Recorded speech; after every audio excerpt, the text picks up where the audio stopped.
Taigi, labas rytas. Esame jau šiek tiek kitoj vietoj negu bus šios dienos video.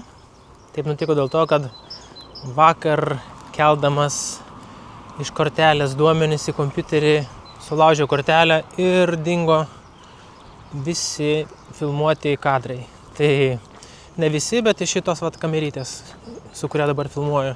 Dabar antras dublis. Mes palikome Amsterdamą ir atvykome į Belgiją, į Briugės miestelį, kur pasivaikščiojom vakarė dar po Briugę ir kitą dieną ryte, tai yra vakar, dar praleidome pusę dienos Briugės mieste. Pafilmau su kita kamera, tai daug vaizdų bus su kita kamera ir turbūt bus daug balso iš ten kažkur, kuris pasakos kas ten kaip. Na, nuo čia gal aš jau ir perimsiu. Keliamės atgal į Briugės miestą, kurį visada norėjau aplankyti. Kažkada viduramžių laikais šis regionas buvo vienas iš turtingiausių Europoje. Iškaisti kanalai ir pastatyti įspūdingi ir gražūs pastatai išliko iki šių dienų. Dabar mes galime tiesiog vaikščioti po senovinį miestą, kuris mažai kuom pasikeitė nuo anų laikų. Be to, čia galima prisiskanauti belgiško šokolado, belgiškų vaflių ir kitos skanaus maisto bei desertų. Miesto gražiausios vietos išsidėsčiusios palei vandens kanalus. Ne veltui Briugė yra vadinama Šiaurės Venecija. Nuostabus, pasakiškas ir romantiškas miestas.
Po Briugės mes atvažiavome į Prancūziją, į Normandijos regioną, kur apsistojame šitokiame pastate. Normandijos regionas yra toks garsus iš tokių plytinių pastatų statomi namai. Čia yra trupučiuką netgi šalčiau negu vakar buvo, bet irgi jaučiasi pavasaris, žydai jau medžiai, žaliuoja visur. Ir vakar čia atvažiavę nuvykome prie tokių gražių uolų. Vakar taip pat šiek tiek pafilmavome, o šiandien vėl tenai važiuosime ir praeisime žygį.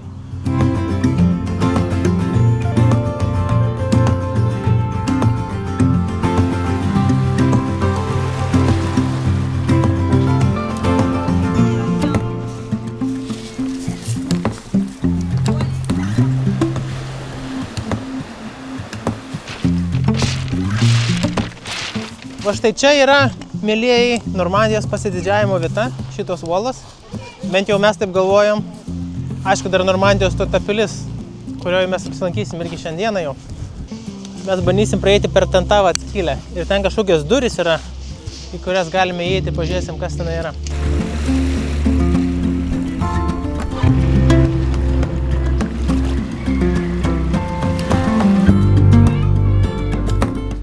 Nepavyko mums praeiti per ten tą skylę esančią tame kalne, nes pradėjo kilti vanduo ir dabar tenka mums eiti per viršų.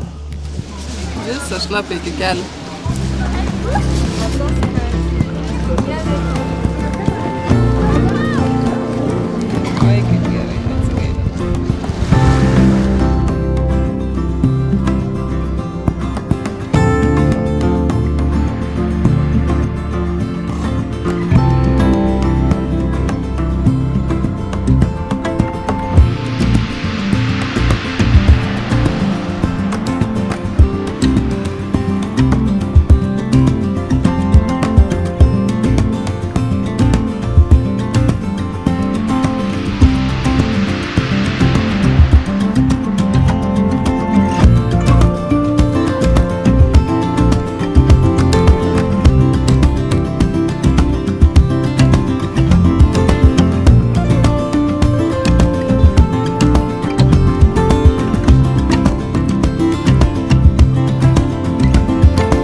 jau atvykome iki tokios vienos vietelės. Pažiūrėkite. Nu, neįtikėtina, kažkoks išlindęs iš pilaitė tokia. Negaliu patikėti, kažkaip atrodo. Važiuojant su mašina, atrodo viskas įprasta. Žaliuoja. Pavasaris toks Prancūzijai. Ir taip iš tolo matosi šita pilis. Labai labai gerai atrodo. Neįtikėtinas jausmas. Ką tik neseniai visai atvažiavom ir bandom nuėti iki tokios vienos vietos, kur toks upeliukas dar vingiuoja. Ir labai iš viso pasakiškai atrodo šitas vaizdas.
Šiandieną randamės prie Saint-Michel pilies.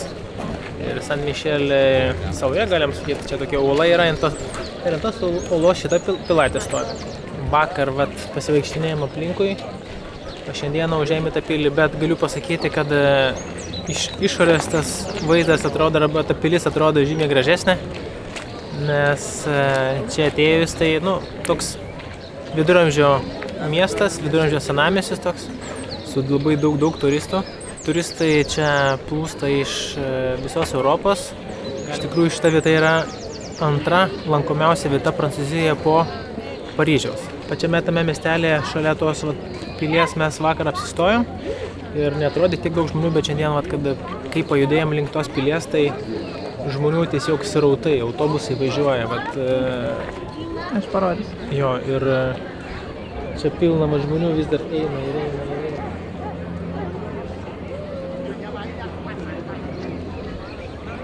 Tai vaikštant šitos pilies gatvėmis jau neįmanoma praeiti, nes labai daug žmonių, tai nusprendėme į pačią tą pilį neiti.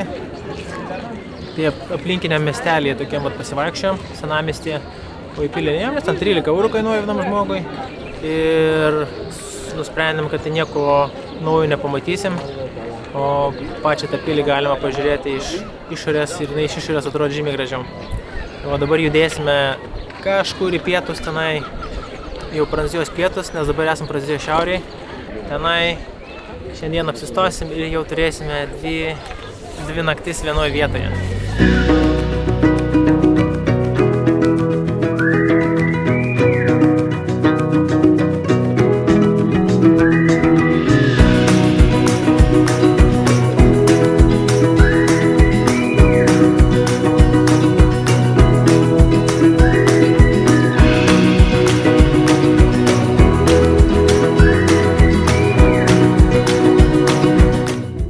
paliekama šitą nuostabią vietą. Vietą, kurią tikrai verta aplankyti kiekvienam.